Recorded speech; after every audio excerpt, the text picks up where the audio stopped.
Hello friends, एक और नई वीडियो में आपका स्वागत है। और आज हम लोग आए हैं इंदौर के विजयनगर से लगभग 30 किलोमीटर की दूरी पे स्थित नर्मदा शिप्रा संगम स्थल पे। ये वो स्थान है जहाँ से शिप्रा नदी का उद्गम माना जाता है।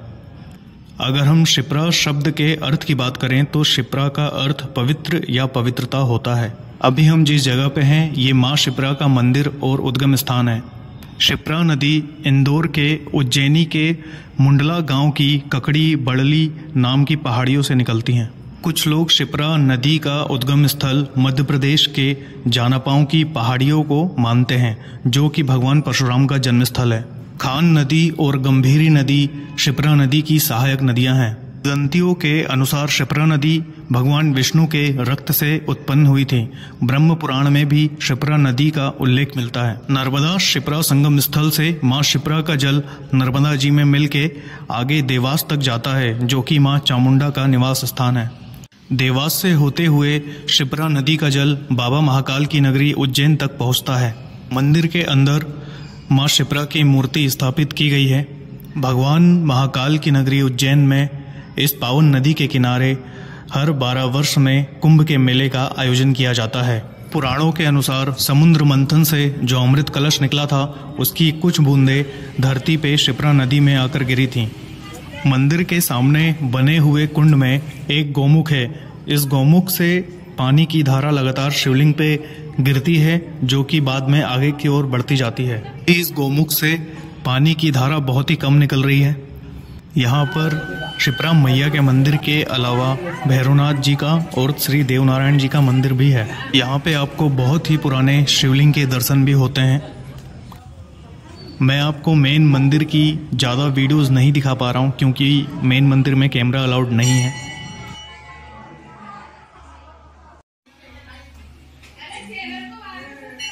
शहर से दूर पहाड़ी पे इस मंदिर के बने होने के कारण इंदौर शहर के बहुत से लोग वीकेंड्स में यहाँ टाइम स्पेंड करने आते हैं।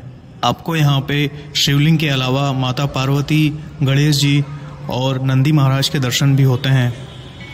शिप्रा नदी के तट पे ऋषि सांदीपनी का आश्रम भी है, जहाँ भगवान श्री कृष्ण ने अपने भाई बलराम जी और सुदामा जी के साथ विद्या प्राप्त की थी। शिप्रा नदी लगभग 200 किलोमीटर लंबी मानी जाती है। इसे गंगा नदी की तरह ही पवित्र नदी माना जाता है। इतनी ऊंचाई से आसपास का नेचुरल व्यू बहुत ही अच्छा लगता है। आप यहाँ पे अपना काफ़ी टाइम एक्सपेंड कर सकते हैं आसपास के नेचुरल व्यू को देखते हुए।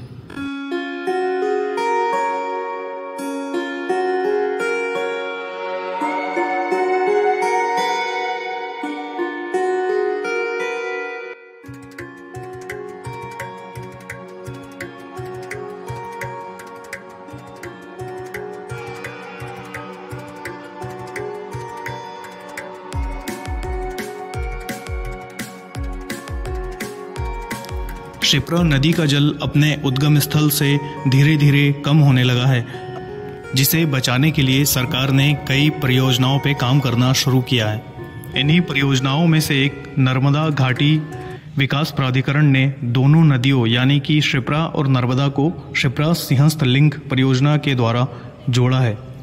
मैं आपको अभी उसी जगह पे लेके जाऊंगा जहां पे नर्मदा जी का जल शिप्रा जी में मिलता है। सरकार की परियोजना के बाद नर्मदा जी का जल खंडवा से लगभग 50 से 60 किलोमीटर दूर उज्जैनी के इस संगम स्थल तक लेके आया गया है। नर्मदा जी के जल को एक बड़े पाइपलाइन की सहायता से यहाँ तक पहुँचाया गया है। मैं आपको उस जगह पे लेके जा रहा हूँ, जो कि एक पिकनिक स्पॉट की तरह देखा जाता है। आप मंदिर में दर्शन करने के बाद सीढ़ियों से नीचे उतर के लेफ्ट साइड वाले रास्ते से, जो कि संगम स्थल की ओर जाता है, वहां पहुंच सकते हैं। अगर आप बाया रोड वहां पहुंचते हैं तो आपको अपनी गाड़ी खड़ी करने के लिए फ्री पार्किंग मिल जाती है। अभी हम लोग मंदिर से जो रास्ता संगम स्थल की ओर गया है, उस रास्ते से संगम स्थल पे जा रहे हैं। अगर आप बस से संगम स्थल पे पहुंचना चाहते हैं तो आपको मेन रोड से लगभग 1 किलोमीटर अंदर चल के आना पड़ेगा। ये संगम स्थल एक पिकनिक स्पॉट की तरह भी लोगों के बीच में बहुत फेमस है। आप इस जगह पे छोटी पार्टीज कर सकते हैं, पिकनिक मना सकते हैं। अब ये जो पानी देख रहे हैं ये नर्मदा जी का पानी है, जो कि पाइपलाइन के थ्रू यहाँ तक पहुँचाया गया है। नर्मदा जी का ये जल ऊपर से झरने की तरह बहता है। लेकिन इस झरने में किसी को भी नहाने की परमिशन नहीं है। अगर आपको नहाना है तो आगे कुंड बने हुए हैं जहां आप नहा सकते हैं। झरने से निकलने के बाद थोड़े थोड़े पानी को इकट्ठा करके एक बड़े कुंड में स्टोर किया जाता है, जो कि गौमुख से निकलता हुआ दिखाई देता है। जहां गौमुख से पानी निकलता है उस जगह पे पानी की गहराई बहुत ज़्यादा है। इस कुंड के पानी को आगे के घाटों तक छोड़ा जाता है, जहां पे लोगों के नहाने के लिए घाट बनाए हुए हैं।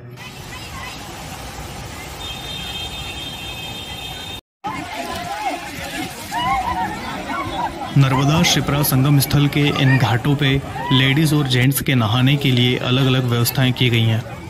इस ब्रिज के राइट साइड में जेंट्स के नहाने की व्यवस्था है और लेफ्ट साइड में लेडीज़ के नहाने की व्यवस्था की गई है।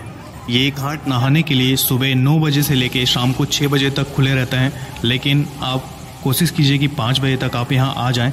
इतना घूमने और थकने के बाद भैया की शॉप पे पानी पूरी खा के मज़ा आ गया। बहुत ही शानदार पानी पूरी इन्होंने बनाई है।